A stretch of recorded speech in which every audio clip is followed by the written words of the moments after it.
Welcome, everybody. Glad to have you on the podcast. Hey, fellas, how y'all? Hello. Doing well, sir. Hope Good. you are. I'm doing very well. Good Yep. to be back. Good to have you back. Been a little bit.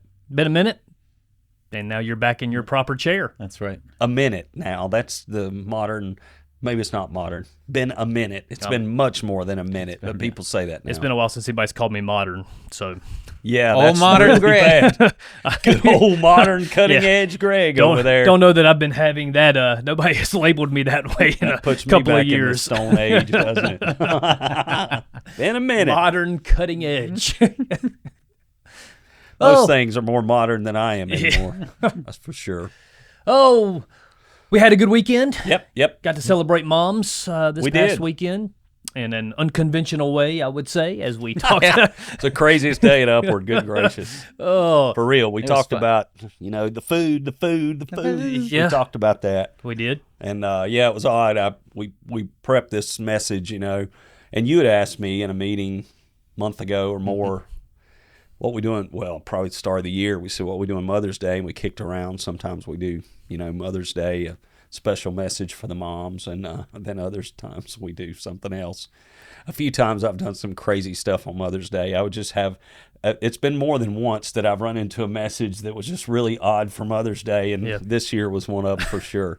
We decided to roll on with the series, and I didn't realize the one about food would fall on Mother's Day, which when you think about it, it's not that bad. I mean, Not typically, anyways. No, I think of my mom, and I think of all the wonderful things she made, so I can identify food really fast. My mom was such a good cook and a baker. But anyway, we got it all together. And then Thursday night, Thursday afternoon, I went walking down, and I saw all the bundt cakes were getting out. And then I came to church, and the lobby's full of cookies for everybody. And I'm like, I'm preaching about eating right on Mother's Day, and we're filling them with sugar. It's entrapment. Entrapment's the right word. We did so that many this confused week. people as they were sitting down eating their plate of donuts or pastry Sunday morning. And you're like, stay away from the sugar. It's like, I don't know what to do right now. It's like, God, set me free from food now. The church is making me take a bundt Just cake. tempting me with this right now. So I hope everybody laughed at that like we did. Well, if they didn't. Yeah, Sorry. well, that's what happens, right? But no, we did want to take some time and celebrate moms and, let them know how much Yeah. we appreciate and honor them, because literally nobody would be here without them. For real. Very literally. For real. But no, and we also continued on with the series, Get Healthy, where we talked about the appetite and food and more food and how to approach food, how to deal with food. No, I thought it was great. It really was it's a topic that not a lot of people address in the church. And I guess that's probably one question that kind of had wrestling around with me is, why is it that we as a church, we have a tendency to kind of harp on certain other topics and everything, but we stay away from food. Sometimes we even make a little bit of a joke about the idea of food and eating unhealthy foods. Why do you think the church stays so far away from diet? I guess maybe because we're guilty in that area, maybe we just have not taken care of our physical health as we should. I said this in one service. It's almost like gluttony is the acceptable sin in the church. We joke about it, we laugh about it, we accept it. That's probably a big part of it. Yeah, sure. This huge crisis in America of obesity, huge crisis. And before anyone gets ticked off about it, I say this as a person who's struggled with food much of my life to try to eat the right things and not eat too much. It's been a real struggle for me. And so I say it humbly, but if you look around, we eat so much, and so much is built around food, and so much of our food is bad food, And I'm not on a high horse judging everybody. That's not what I'm trying to do. I'm looking at my own life, but just sharing what I'm walking through. So much of our food is just bad stuff. And in the church, we've kind of winked at that. Yeah. It's been many years ago. I brought my family, my wife's from Honduras, so her family came up, and it's a bit of a different culture there. Mm-hmm. And when someone from another world, another culture comes to the United States, they notice how much we eat and how overweight we are as a society. They really notice that. And I took them to a church to visit. And they came to the church. It wasn't this one where everybody gets ticked off. But I took them to a church to visit, and their comment afterward was, "Wow, everybody in this church seems so unhealthy." Oh, wow. And I was like, "Oh, wow." I didn't even notice it, but they're just like, "Hey, they really are unhealthy." And they weren't saying it in a judgmental way. It was just like it stuck out to It's an them. observation, yeah. And I thought, this is a church that believes in healing. We believe God heals sick people. We Right. believe that. And if we believe in that, and we believe God wants to show his power through healing our sick bodies, even more reason we should take care of these bodies, So Yeah. it's something that I was just walking around some months ago on vacation, and I just felt really prompted by the Lord that at Upward we need to get healthy. Yeah. And that's a part of it. And I'm trying to lead the way there. It's not easy. It really isn't Sure. easy. It is not easy to eat well. It gets easier the more you practice it, but it's a challenge for all of us. Mm-hmm. I feel like it's almost a starting point too. Like if there are other things in your life you're trying to get healthy in, if you can't get healthy in what seems something so simple, Yeah. I feel like it's a great starting place to say, I'm just going to get better at this thing.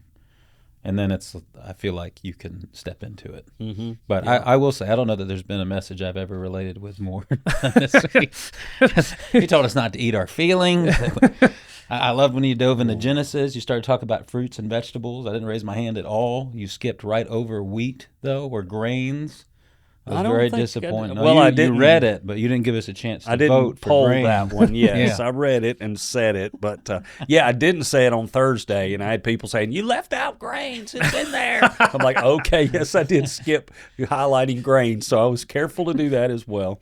But polled everybody. So I imagine the grains would have been polled really Yeah, high yeah. too when you talk about bread. You were So- ready to get to steak. I know. Yeah, we just talked about. Yeah, I was in a hurry for steak. We did talk about that. How it specifically says in Genesis 1 and then in Genesis 9 that God gives us fruits and vegetables and grain and meat to eat, and that's so real. Thing about grains that can be really tricky in our day, I think, and one of the reasons people are having such issues with grains is that many times the grains we get have been so ultra processed that we're not eating them, not all grains. if you will, from the hand of God. Yeah. We're eating them out of a factory a lot of times, Right. and that's one of the things we talked about. Eat things that are alive. Eat things that have life in them. Obviously, you're not even a living animal, but Well, Sushi hit another level. thank you, Matt. it's raw and it's wiggling. Yeah, oh wow, we devolve into this every time, and I usually lead it, but not today. Just eat what God provided, and eat it as close to the hand of God as you can. As fresh as possible, as unprocessed as possible, as less altered and filled with chemicals as possible. Yeah. One of the powerful moments for me this weekend was when you had made the comment that we as a church have really placed an emphasis. It's going back several months now, but I mean, just kind of looking at this year about prayer and making prayer matter of priority, and praying and believing for healings to take place, for miracles to take place. And you made the comment, I believe you made it in all the services, I'm pretty confident you did, about how we keep praying for miracles and we keep praying for healings to take place, but we keep filling our bodies with junk, and we're not taking very good care of what it is. And it's not necessarily we need to be praying harder for the miracle. Maybe we just need to put some more discipline in our life about the things that we are putting into our bodies.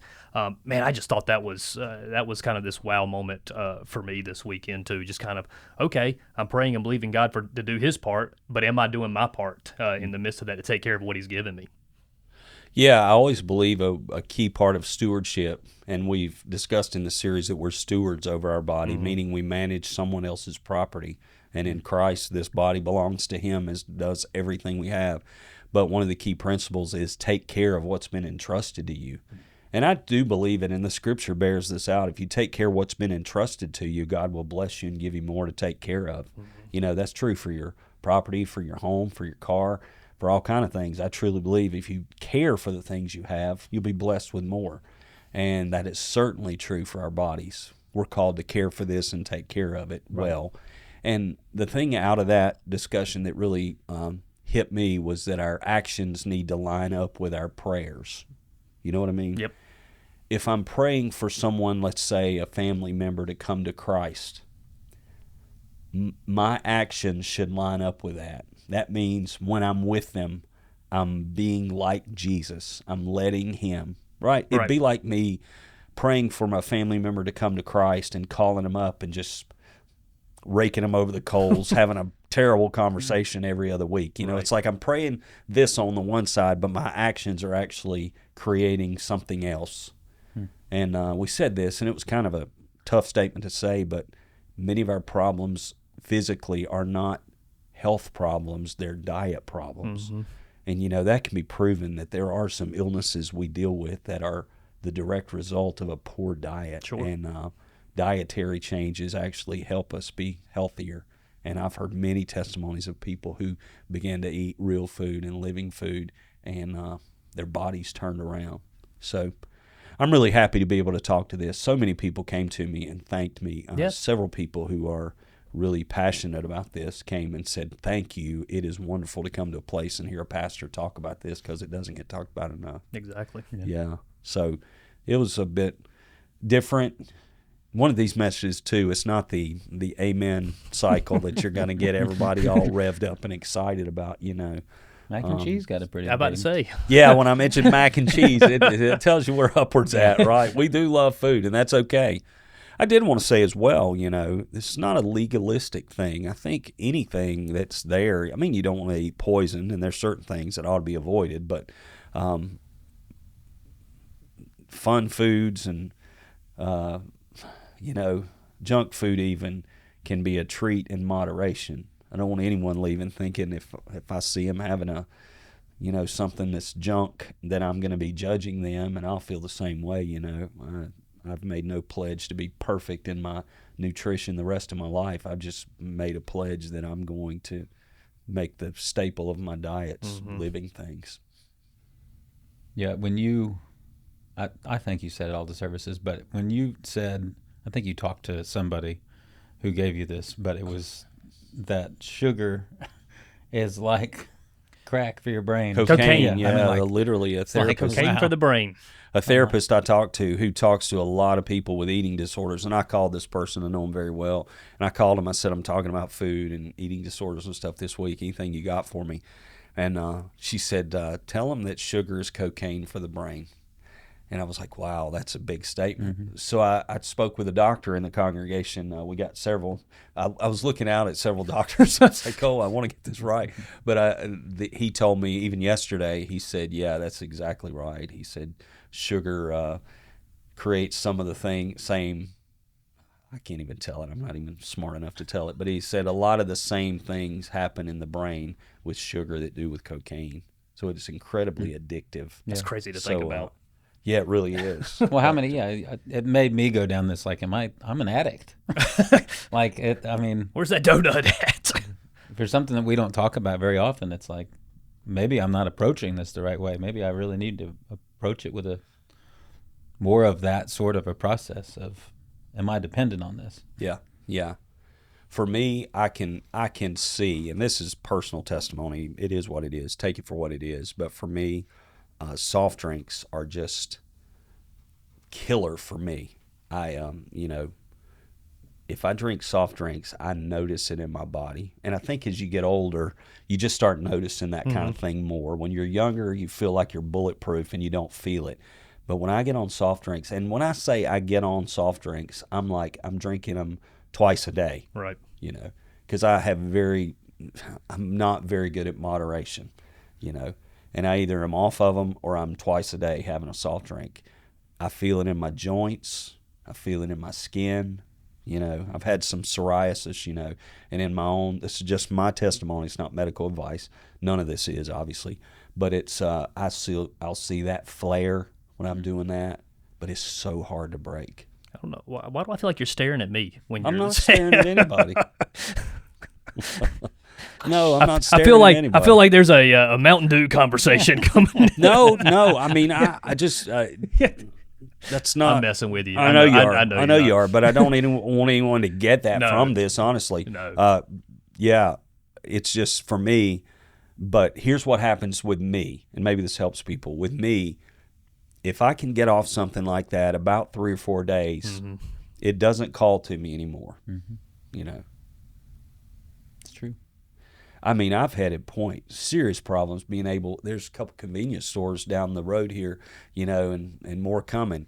And I mean, I've had in my past. This has been a struggle for me a lot lately, but I've had a problem where I couldn't drive past there without getting some Oreos and a Coke Zero, you know, and nothing wrong with that once in a while. But man, if you're stopping by every day for that, something's going on, and I would get sicker and sicker and sicker.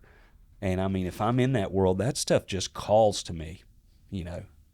But if I get away from it about 3 or 4 days, I'm good. So I've been away from soft drinks a good bit now, a week and a half or something like that, maybe 2. I don't know exactly, but I've been away from them, and it's like, yeah, I don't want one now.